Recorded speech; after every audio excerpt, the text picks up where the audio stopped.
Shabbat Shalom Mevorach, Hanouka Sameach, j'espère que vous allez bien, que vous passez une bonne fête de Hanouka.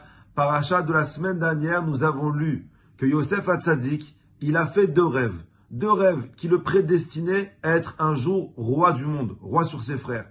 Deux rêves qui prédestinaient les frères de Yosef à se prosterner devant lui. Les frères de Yosef, les Shvatim, jaloux et en colère contre lui, ils prennent la lourde décision de vendre Yosef en Égypte.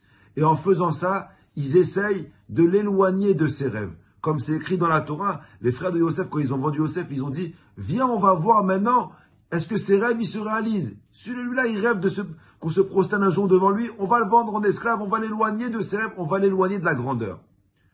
Mais ce qu'ils ne savaient pas, c'est que Akadosh Baruch Hu, il avait un autre plan pour Yosef Hatzadik.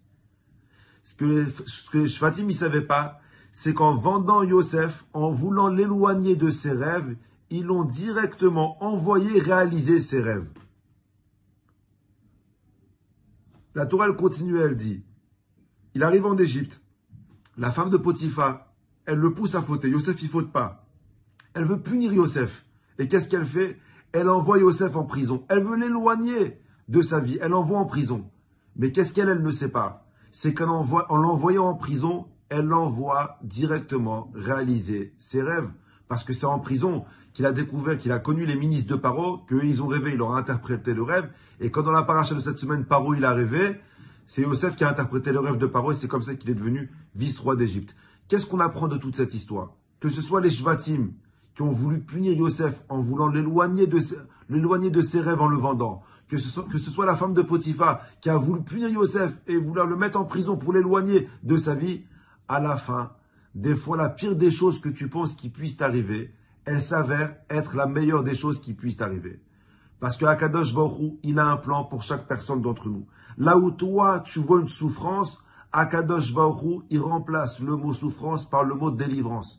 Là où toi, tu vois une souffrance, Hachem, il voit une délivrance, à la condition où au moment de ta souffrance, tu arrives à avoir en perspective la délivrance à venir. Si vous voulez un jour, et ça je ne vous parle pas à vous, mais je me parle à moi, si vous voulez un jour que votre souffrance, elle se transforme en délivrance, il faut que dans la souffrance, tu arrives à avoir une perspective de délivrance. Rien que toi, imagine-toi la délivrance venir. Toi, seulement imagine-toi la délivrance venir et Akadosh Baruch Hu, il fera le reste. Il prendra la théorie de ta tête et la mettra en pratique.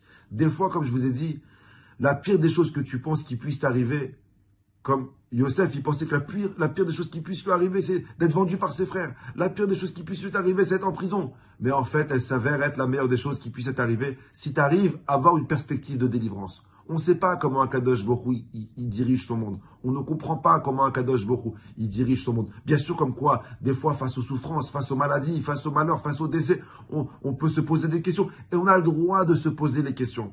Mais il faut que ta question, elle soit une tfila. Pas une question contre Akadosh Baruch Hu. Il faut que quand dans ta prière, tu dis Hachem Akadosh Baruch Hu, mais je te sers tellement bien, j'ai tellement confiance en toi, Akadosh Baruch Hu. Pourquoi tu m'envoies pas mon mazal? Pourquoi tu me donnes pas des enfants? Parce que si tu me donnes ça, Akadosh Baruch Hu, je pourrais encore mieux te servir. Si ta question, tu arrives à la transformer en prière, le demande de Piat Shetzna dit, alors ta prière, ça sera la plus belle des prières au ciel.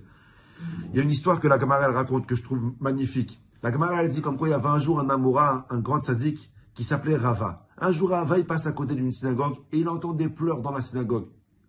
Rava, il rentre dans la synagogue, il voit un jeune homme qui a ouvert le Echal et qui prie de tout son cœur devant le Echal.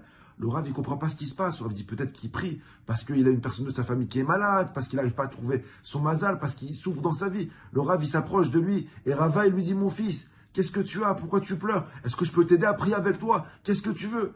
Et il lui dit, Rav, je veux mon mazal. Alors elle lui dit, ah d'accord, c'est pas un problème de santé, c'est que le mazal.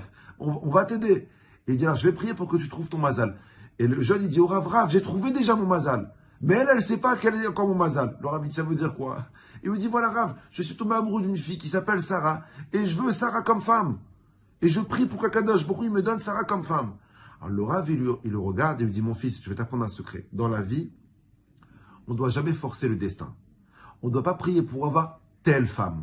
On ne doit pas prier pour avoir tel magasin ou telle maison. Il faut toujours prier à Kadosh Baruch Hu. Je ne sais pas, il est où mon mazal. Si cette maison, c'est mon mazal. Si cette femme, c'est mon mazal. Si ce travail, c'est mon mazal. Si à Kadosh Baruch Hu, c'est mon mazal, envoie-la moi. C'est comme ça qu'il faut prier. Et le jeune, il dit au Rav, mais non, Rav, tu comprends rien, je sais que c'est mon mazal. Je veux cette fille. Et il a insisté. Le Rav lui dit, écoute, que Akadosh Baruch Hu t'écoute. Un an plus tard, le Rav, il passe devant la même synagogue. Il entend encore des cris devant cette synagogue. Le Rav, apeuré, il rentre dans la synagogue et il voit cette même personne devant le Echal en train de prier. Alors Rav, il s'approche de lui, il dit, mais je comprends pas.